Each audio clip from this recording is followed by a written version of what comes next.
Come with me as I go to a wedding as a solo guest. That's right, I might now be in a relationship, but I was invited to a wedding on my own. And no, it wasn't even a thing to question having a plus one at all. I know this person and I hang out with this person, the bride, as an individual. And whilst I have met their partner a fair number of times now, we generally hang out just the two of us. So it makes total sense to me to be going on my own. I barely know anybody, let alone my own partner. And I was invited as a full day guest. Now, shortly before the wedding, I was asked a couple of weeks ahead of time if I would do the music. Amazing, now I've got a role, and that does help with the day. Although the music is only a very small part of the day. So after attending the hen do in a very similar situation, and creating what I would call the best ever reel known to man for a hen do, I was like, mate, do you have a videographer?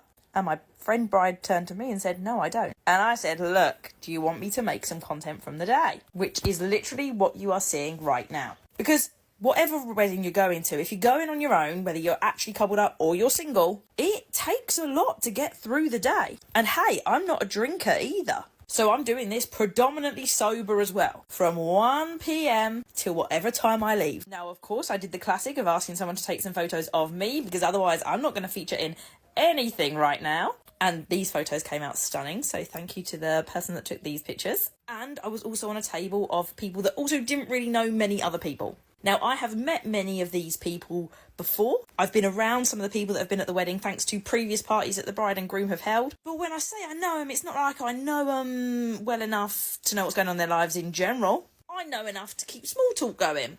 And there is only so long small talk can go on for. So having this job as content creator for somebody's wedding, and you can do this without even having to ask, but if they've got a videographer, then, it's almost a bit pointless. It makes all the difference to how much time you are preoccupied with other stuff. And don't get me wrong, there were little bits where I took breaks and I didn't talk to anyone for a little bit. Had a little chill, took in the lovely weather and sat on my own. And then there were times where I was walking around the room, catching up with people that I hadn't seen for a while, talking to many of the pregnant guests about how far along they were, sussing out all the food, ice creams, pizzas, you name it, I was on it first.